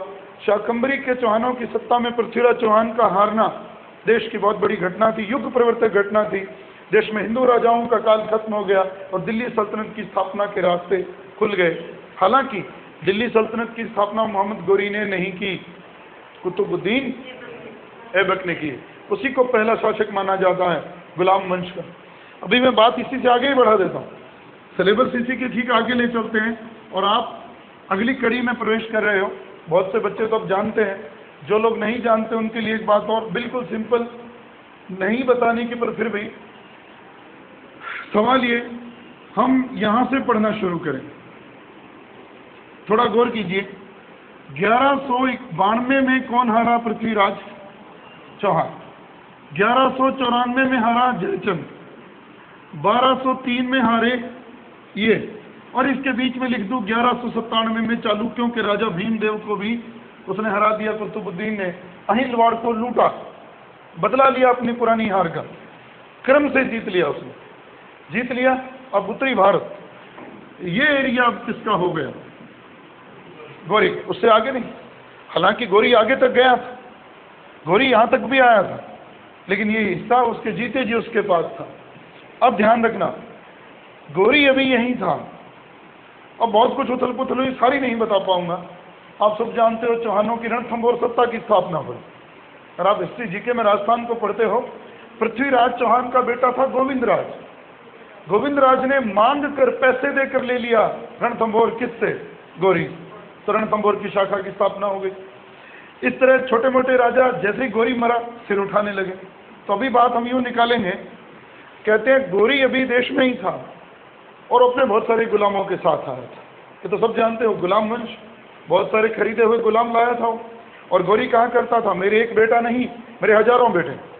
अब हुआ क्या, 1206 में गौरी को खबर मिलती है कि गौर में, गजनी में विद्रोह हो गए हैं, आपको जाना होगा। गौरी निकला, किसी को राजा बनाकर नहीं गया, सिर्फ कुतुबुद्दीन ऐबक को अपना प्रतिनिधि बना गया कि जब तक मैं न लौटूं तो मेरे जीते हुए प्रदेशों का प्रतिनिधि रहेगा।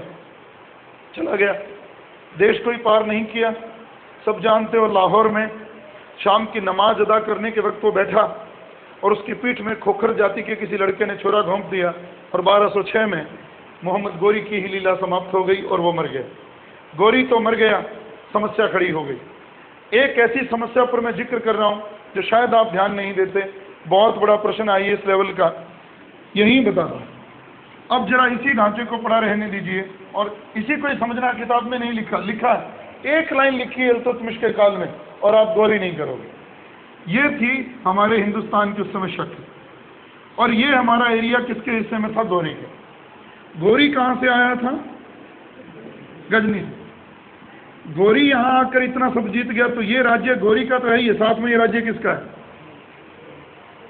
हिंदुस्तान का गौरी के द्वारा जीता हुआ प्रदेश नियमानुसार देखा जाए तो किस राज्य के अधीन आना चाहिए? गजनी का हिस्सा है। लेकिन गौरी तो इसको अलग किए बिना ही मर गया। गजनी का है कि हिंदुस्तान का है? वो तो मर गया अलग, वो तो साम्राज्य स्थापित नहीं कर पाया। तो गद्दी पर उसके बाद कौन बैठता है? कुतुबुद्दीन ऐबक। तब कुतुबुद्दीन ऐबक अलग राजा मान लिया जाए या गजनी के अधीन राजा माना जाए? भाई बात तो फंस गई। भाई वो गजनी के अधीन राजा है या स्वतंत्र राजा है? कहने को तो कुतुबुद्दीन ऐबक दिल्ली सल्तनत का पहला सुल्तान है, अलग है। अब इसका उत्तर आपको कहाँ मिलेगा? पहले उसी बात पर चर्चा कर दूं, हालांकि आगे आसानी से मिलता। अब इसको जो समझना, ये रहा गजनी, और गजनी के बीच में क्या पड़ता है? गजनी के बीच में यहां आ जाओ तो सिंध, यहां आ जाओ तो लाहौर, पंजाब, मुल्तान, यही पड़ते हैं। उसके ऊपर ये एरिया सारा गजनी के पास। अब मैं अगर यूं कहूं कि गजनी के ऊपर एक जगह और पड़ती थी, गौर। गौरी कहां से आया था? गौर से आया। उसके नीचे गजनी, गजनी के नीचे लाहौर, और लाहौर के अंदर भारत। अब सवाल यह है, गजनी और भारत के बीच में एक कड़ी बन सकता था कोई, तो वो लाहौर बन सकता, यही बनता था। और लाहौर में क्या घटना घट रही थी वो जान। गौरी मर गया, अब कहानी भी शुरू हो जाएगी साहब। गौरी मर गया और गौरी के बाद गद्दी पर कौन बैठे? समस्या हो गई। ऐबक गद्दी पर बैठे या कोई और बैठे, ये भी समस्या थी। तो कहते हैं लाहौर के अमीरों ने, अब ये भी जान लेना, बात आगे ले जाऊंगा। लाहौर के अमीरों ने कुतुबुद्दीन ऐबक को आमंत्रित किया, जो कुतुबुद्दीन ऐबक उस समय गुलाम होने के साथ साथ इस पद पर था।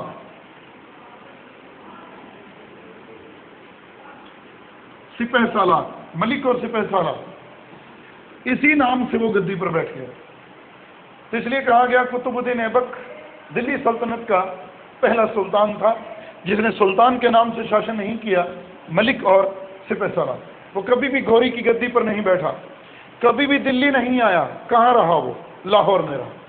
ये बात यहीं छोड़ दो, आगे शुरू करूंगा जब चैप्टर। पहले यहां बात कर रहा था। गौरी की मौत कब हुई? 1206। 1206 में गद्दी मिल जाती है, हमने अभी बात की। ऐबक, चंद्रमा का मालिक, चांद का स्वामी। 1206 से 1526, 1526 से 1707, 1526 से 1857, कई नाम रखे जा सकते हैं। पहले ही दिन चर्चा की थी, पर अरसा बहुत हो गया, इस बात को भूल गए होंगे जिन लोगों को नहीं पता। 1206 में किस सत्ता की स्थापना भारत में हुई? तुर्की। और अगर इतिहास की दृष्टि से देखो तो उसका नाम है दिल्ली सल्तनत। दिल्ली सल्तनत का कालक्रम कहां तक है? जिन लोगों को नहीं पता, यहां वो एक नाम रख सकते हैं। 1526 में आया था, पानीपत की पहली लड़ाई हुई थी। तो ऐबक से लेकर बाबर के द्वारा इब्राहिम लोदी को मार देने तक, पानीपत की पहली लड़ाई तक, 21 अप्रैल 1526 तक का टाइम भारत में इस नाम से जाना जाता है, दिल्ली सल्तनत। अभी बहुत व्याख्या, दिल्ली सल्तनत, दिल्ली सल्तनत क्यों? मुगल काल क्यों? दिल्ली सल्तनत, और यहाँ से बाबर शुरू होता है और 1526 से कहाँ तक पढ़ते हैं हम? 7। इसको नाम दिया जाता है, हालांकि ये दो टाइम क्यों लिखे हैं, मुगल काल का खात्मा 1707 की बजाय कब होता है? 1857 में। आप सब जानते हैं 1707 में तो केवल ताकतवर मुगलों का युग खत्म होता है, लेकिन मुगल तो आगे उससे भी ज्यादा बाकी हैं। भी 5 ही तो राजा पढ़ते हो ना, बाबर, हुमायूं, अकबर, जहांगीर, शाहजहां, औरंगजेब, और उसके पीछे तो 10-12 बाकी हैं जिसके नाम पढ़ते हो, औरंगजेब, बहादुर शाह, जहांदर शाह, फर्रुखसियर, रफ़ीउ दर्जात, रफ़ीउ दौला, बड़े नाम आते हैं। फिर मोहम्मद शाह रंगीला, अहमद शाह, आलमगीर, शाह आलम, अकबर द्वितीय, बहादुर शाह द्वितीय। ये तो बहुत लंबी चौड़ी फहरिस्त है। इसलिए कहते हो महान मुगलों का टाइम है 1526 से 1707, लेकिन 1526 से 1807 मुगलों का टाइम। मुगल खत्म होते हैं, बहादुर शाह जफर को जब रंगून भेज दिया जाता है 1857 की क्रांति में, अपनी पत्नी जीनत महल के साथ वहीं मर जाता है, तब खत्म होता। लेकिन जब हम कहेंगे मुगल काल, तो 1707 से 1857 का काल मुगल काल नहीं है, वो आधुनिक काल है। उस दौरान भारत में जो ताकतें छाई रहीं, जिसमें अंग्रेज, मराठे, फ्रांसीसी, लेकिन अंततः कौन विजयी रहे? अंग्रेज। तो इसलिए पहले ये भ्रम दूर करें, 1206 से 1526 तक का टाइम है दिल्ली सल्तनत, और 1526 से 1707 का टाइम है मुगल काल, और इन दोनों के ऊपर लाइन खींच दूं तो कहते हैं मध्यकाल, medieval age, medieval Indian history. सवाल अब ये एक और अलग करूं, आज ही इस पर बात होगी इसलिए समय ले रहा हूं, बाद में जरूरत नहीं पड़ेगी। दिल्ली सल्तनत को दिल्ली सल्तनत क्यों कहते हैं? एक गलत सा उत्तर, लेकिन आसान उत्तर, क्योंकि इस काल के लोग अपने नाम के साथ क्या धारण करते थे? सुल्तान। हालांकि उत्तर सही नहीं है, कहने को सही है। सुल्तान गुलामी का प्रतीक है, स्वतंत्रता का सूचक नहीं है, स्वतंत्र स्वच्छंद राजा का सूचक नहीं है। और मुगल अपने नाम के साथ क्या लगाते थे? सवाल ये अधीन है तो फिर किसके? ये नहीं है तो किसके नहीं? यही उत्तर दे देगा। लेकिन ये भी जानना, यहां पर जहां एक ही वंश ने शासन किया, पूरे एक चंगेज खान के वंश ने शासन किया, 5 साल 10 साल 15 साल छोड़ दो, कौन? शेरशाह। बाकी सारा काल किसके नाम चढ़ता है? मुगल, चंगेज और तैमूर का वंश। लेकिन यहां तो कई वंश शासन कर गए, 5, गौरी, शमशी, कुतुबी, तुगलक, खलजी, सैयद, लोधी, छोटे छोटे करो तो कितने हो गए? लेकिन अगर एक में जोड़ दो तो गुलाम, तुगलक, खिलजी, सैयद और लोधी, तो 5 ही हो गए। लेकिन ये कहलाए इतने टाइम तक क्या अपने नाम के साथ लगाया? सुल्तान।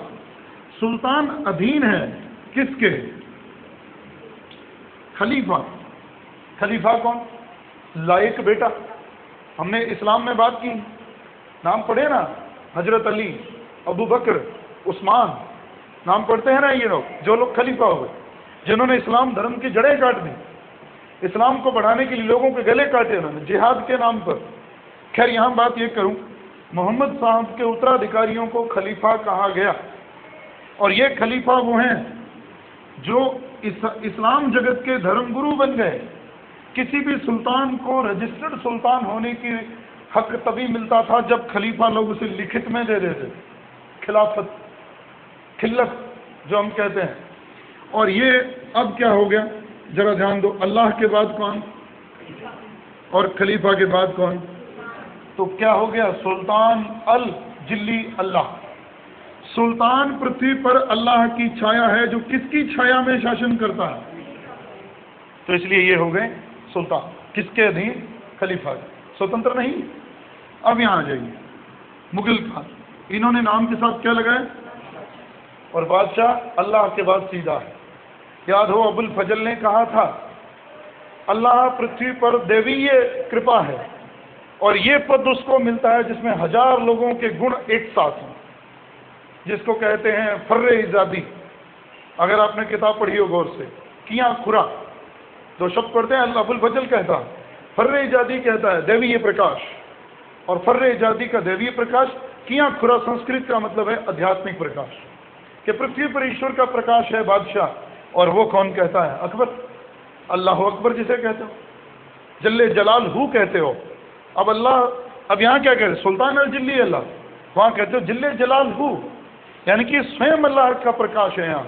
और ये है किसका दिया हुआ? खलीफा। यहाँ तो पढ़ते हो अमीर, नासिर, उल मोमिनिन, अल्तुतमिश की उपाधियाँ हैं, तो लेकिन वो सब मिलती कहाँ से? खलीफा। तो ये एक फर्क है, जो इनको दिल्ली सल्तनत का राजा कहता है और उनको कहता है मुगल काल का राजा। अब अगर आपको पढ़ना हो तो अगर मैं कहूँ दिल्ली सल्तनत का टाइम क्या है, तो 1206 से 1526। मुगल काल का टाइम क्या है? और अगर को मध्यकाल में क्या पढ़ते हैं, तो 1206 से 1707। अब हम शुरू करेंगे दिल्ली सल्तनत को। स्पीड से तो नहीं है, चल जाएगा काम। अब बात ये, अब दिल्ली सल्तनत की बात करो, पहला ही विवाद 1206 से 1290 क्या नाम से जाना गया है? गुलाम वंश। ये तो बड़ा आसान है, पिछली बार फर्स्ट ग्रेड में एक प्रश्न भी आया, हम रट्टा मारते हैं बुक कौन सा, उसने प्रश्न यहीं से उठा लिया, इसीलिए इस बात पर जोर दे रहा हूं। इसको गुलाम वंश कहना क्या ठीक है? गलत कह दिया जाता है, गलत नहीं। लेकिन अगर ऐतिहासिक दृष्टि से कहा जाए तो गुलाम गलत है, क्योंकि कुतुबुद्दीन ऐबक को छोड़ दें तो बाकी के राजा तो शासक बनने से पहले गुलाम थे ही नहीं, वो तो आज़ाद हो चुके थे। जहाँ तक आप समझते हो कि गोरी केवल कुतुबुद्दीन ऐबक को आज़ाद किए बिना इस दुनिया से चला गया। 1208 में उसको गयासुद्दीन ने आज़ादी दी, लेकिन इल्तुतमिश 1205 में आज़ाद हो चुका है। उसके बाद जितने भी लोग बैठे हैं सारे के सारे गद्दी पर बैठने से पहले वो आज़ाद हो चुके हैं, तो लोगों ने कह दिया ये गलत। लेकिन प्रोफेसर हबीबुल्ला, ये एक प्रश्न बहुत बड़ा है और पिछली बार आ भी गया। प्रोफेसर हबीबुल्ला जो अलीगढ़ यूनिवर्सिटी के प्रोफेसर रहे, इनके अनुसार इन लोगों को इस टाइम को क्या नाम दिया जाए? ये मामलूक।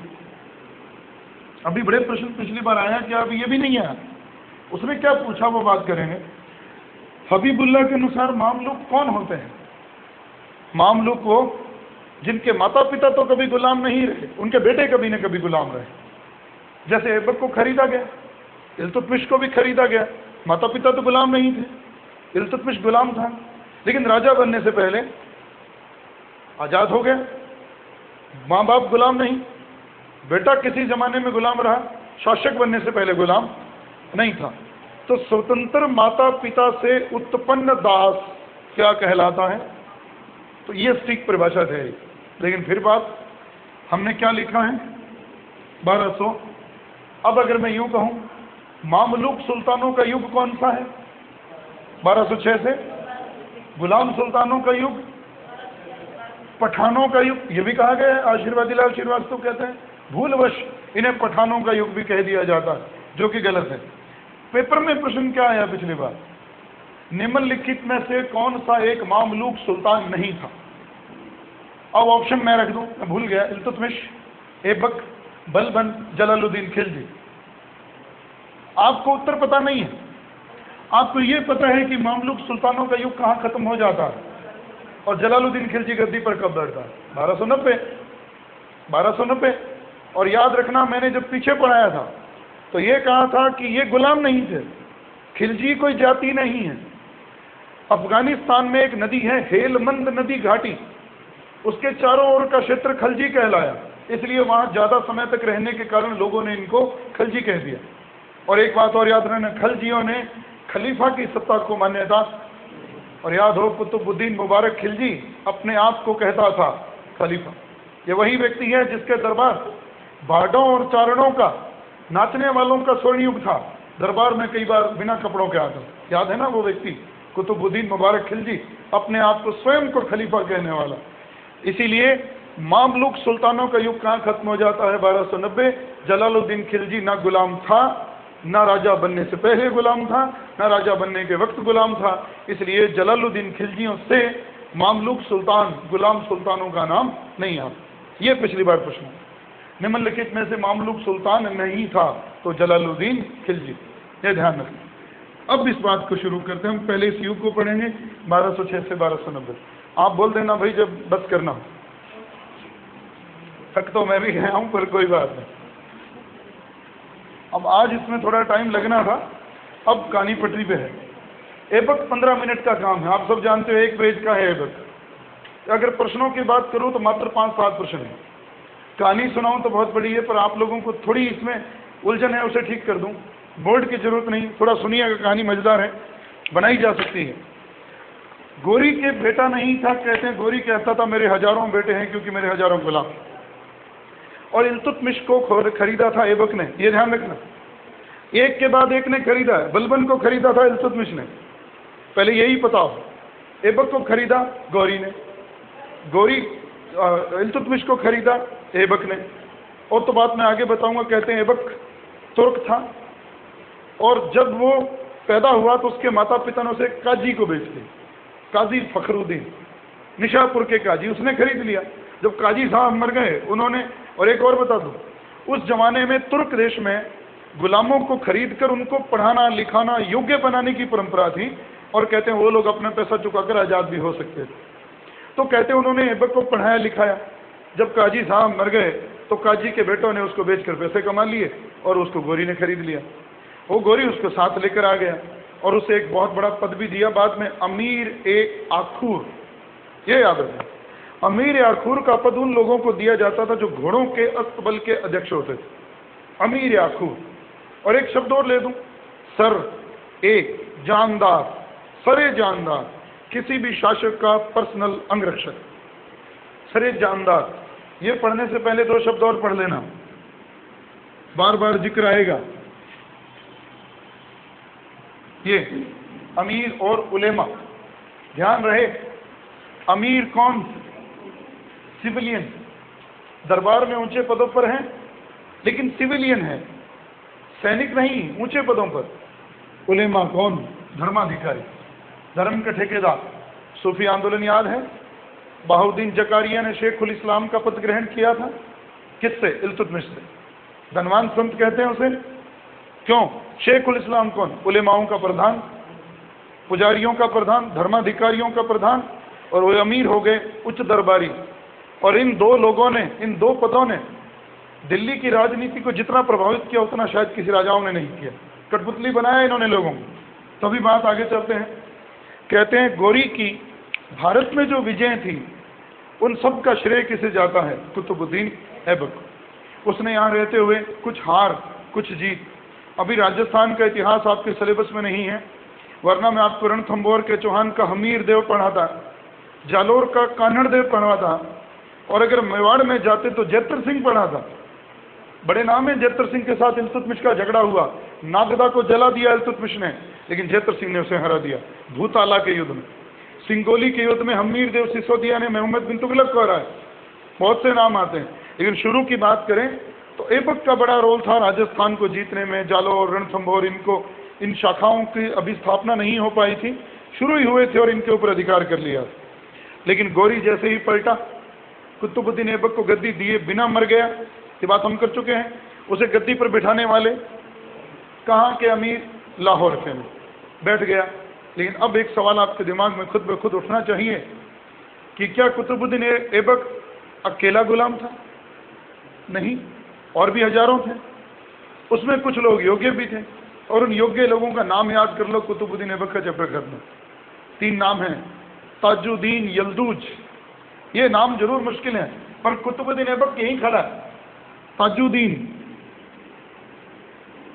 यल्दूज, नासिरुद्दीन कुबाचा,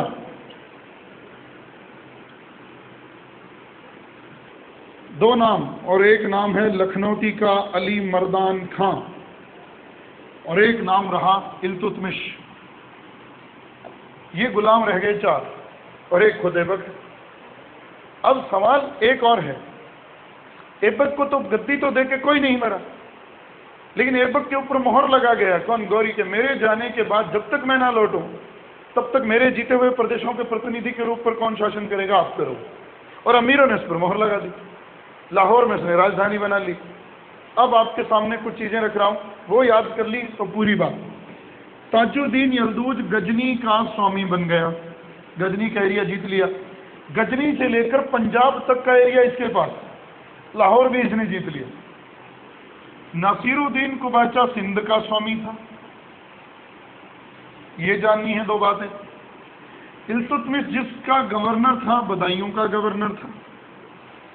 अली मर्दान खान लखनौती, लखनौती से मेरा मतलब है बंगाल। ये याद कर लो, ऐबक में कुछ नहीं है, बस बाकी आसान। दोबारा दोहरा दो।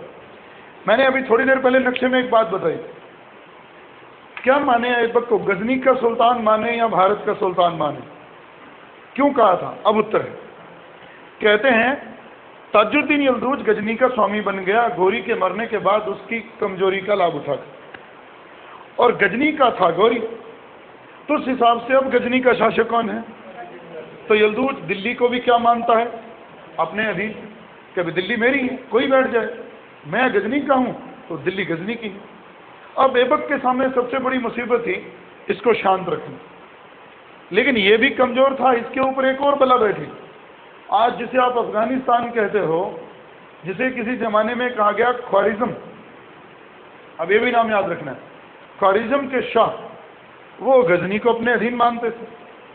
तब समस्या ऐबक के लिए एक नहीं है, 2 हैं। इसे हराता है तो खारिजम का शाह आ जाता है, अगर इसे नहीं हराता तो ये अपने आप को, दिल्ली को अपने अधीन मानता है। तो ऐबक के लिए उत्तरी पश्चिमी सीमा अभी खतरे की दस्तक दे रही है। दूसरे उसका दुश्मन था, सिंध का स्वामी था और दिल्ली की गद्दी पर नजर थी। ये बेचारा और किसी को तो तब जीते जब पहले ये बीमारियां टिके। उसने लड़ाई तो की नहीं, उसने एक तरीका निकाला, नासिरुद्दीन कुबाचा के साथ अपनी बहन का विवाह कर दिया। थोड़ा ध्यान देना, ताजुद्दीन यल्दूज की बेटी के साथ खुद विवाह कर लिया और अपनी बेटी का विवाह इल्तुतमिश से कर दिया। उलझ गए ना, ये मामला खराब। दोबारा, नासिरुद्दीन कुबाचा को चुप रखने के लिए अपनी बहन का विवाह कुबाचा से किया, इसकी पुत्री से स्वयं विवाह कर लिया और अपनी बेटी का विवाह इल्तुतमिश से कर दिया। आपको याद एक ही रखना, ऐबक के बाद जो राजा बना वो कौन है? और वो कुतुबुद्दीन ऐबक का दामाद। इतनी बात। अब मेरा कहने का मतलब ये कि जब तक ऐबक जिया उसने इस मुसीबत को अपने रिश्तों में बांधकर चुप करा। 3.5 साल इन्होंने ऐबक को तंग नहीं किया और ऐबक लाहौर से इसीलिए शासन करता चला गया क्योंकि उसको इससे और ख्वारिज्म से खतरा था कि अगर मैं लाहौर छोड़ दूंगा तो लाहौर किसके हाथ में चला जाएगा? ख्वारिज्म के या यल्दूज के। यल्दूज लाहौर के ऊपर चिपका हुआ था, गजनी तक बैठा था। इसलिए इस कहानी को उलझी हुई ही छोड़ गया। कौन? ऐबक। लेकिन अब प्रश्न जो पेपर में आते हैं वो, ऐबक जब गद्दी पर बैठा तब आजाद नहीं था, गुलाम था। गुलाम ही छोड़कर मर गया गोरियों से। और उसने सुल्तान की उपाधि भी इसीलिए धारण नहीं की क्योंकि उसको अमीरों ने राजा बनाया था, गोरी ने तो नहीं बनाया। तो जिस पोस्ट पे वो था उसी पोस्ट के नाम से उसने शासन किया, मलिक और सिपह सालार। यह याद रखना, सारी उम्र सुल्तान की उपाधि धारण नहीं की। उसको गुलामी से आज़ादी कब मिलती है? यह पेपर में बहुत बार आया। किसने दी है? गयासुद्दीन, जो गौर में गोरी का उत्तराधिकारी हुआ। गयासुद्दीन मोहम्मद ने 1208 में उसको आज़ादी दे दी, लिखित में मानपत्र दिया। लेकिन अब 1210 में कहते हैं घोड़े से पोलो खेलते हुए चौगान का खेल खेलते हुए एक दिन वो गिर गया और मर गया। पेपर में ये भी नहीं आता। पेपर में आता है लाख बख्श किसे कहते हैं? लाखों का दान करने वाला कुतुबुद्दीन ऐबक, लाखों का दाता। और जब गुस्सा आ जाए तो हत्याएं भी बहुत कर देता। कुरान को इतना सुरीली आवाज में पढ़ता था पीडी महाजन, कुरान खां भी कहते थे, इसको दूसरा हातिम भी कहते थे। एक तो नाम हुआ लाख बख्श कुरान खां और एक नाम दूसरा हातिम कुतुबुद्दीन ऐबक। उसके दुश्मनों में पेपर में आ जाए कौन है, अभी ये बचा, इस पर बात करते हैं। लखनौती काली दूसरा हातिम नहीं, इसको कहते थे। अली मर्दान खां के साथ क्या हुआ वो तो अभी मैं एक बात अलग भी रखूंगा जो बहुत कुछ जानने को भी रहेगी आपको। अब एक बात तो ये हो गई। अब यहां ध्यान रखना, आपने नालंदा विश्वविद्यालय पढ़ा है जीके में, विक्रमशिला विश्वविद्यालय भी पढ़ा है जीके में, उनको खत्म किसने किया? ये बड़ा प्रश्न। कुतुबुद्दीन बख्तियारुद्दीन खिलजी। टाइम नहीं आएगा पेपर, हर किताब देख लेना, कहीं 1200, कहीं 1203, कहीं 1195, 96 कुछ लिखा। मैं तो 1200 और 1203 ही बताता हूँ, दोनों विक्रमशिला 1203 और 1200 नालंदा। कुतुबुद्दीन बख्तियारुद्दीन खिलजी को गोरी ने बंगाल का लखनौती का सूबेदार बनाया। गुलाम था वो। ये कहानी सुनने की।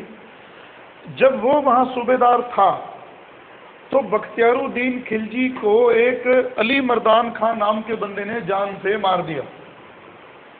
जान से मार दिया। लखनौती का स्वतंत्र गवर्नर बनकर बैठ गया अली मर्दान खां। तो इल्तुतमिश ने अपने एक व्यक्ति को भेजा उससे हराने के लिए, जिसका नाम था हिसामुद्दीन एवाज खिलजी। नाम मुश्किल है, हिसामुद्दीन एवाज। ये कंप्लीट ये बात, इससे बाहर कुछ नहीं रहेगा, हर चीज उठा रहा। हिसामुद्दीन एवाज ने अली मर्दान खां के साथ झगड़ा किया, इसे भगा दिया। लेकिन सवाल ये है, थोड़े दिनों बाद अली मर्दान खां ने हिसामुद्दीन एवाज को मार दिया। ये भी जोड़नी है बात। फिर इल्तुतमिश ने अपने बेटे को भेजा नासिरुद्दीन। नासिरुद्दीन ने लखनौती के अली मर्दान खां को हराया और परमानेंट उसे वहां का सूबेदार बनाया। लेकिन वहां रहते हुए नासिरुद्दीन की मौत हो गई, अपनी मौत मर गया। तो ये आगे इल्तुतमिश की बात है। लेकिन अभी आप इतना याद करोगे कि ऐबक के काल में कुतुबुद्दीन बख्तियारुद्दीन खिलजी को मारकर लखनौती में अली मर्दान का स्वतंत्र शासक बन बैठा, जिसका पूरा चैप्टर खत्म करने का श्रेय जो है वो इल्तुतमिश को है। जो हम अगले चैप्टर में पढ़ देंगे। ये इसका ढांचा है और कुतुबुद्दीन ऐबक कुछ नहीं। कल इल्तुतमिश और कुतुबुद्दीन ऐबक से अगर प्रश्न आता है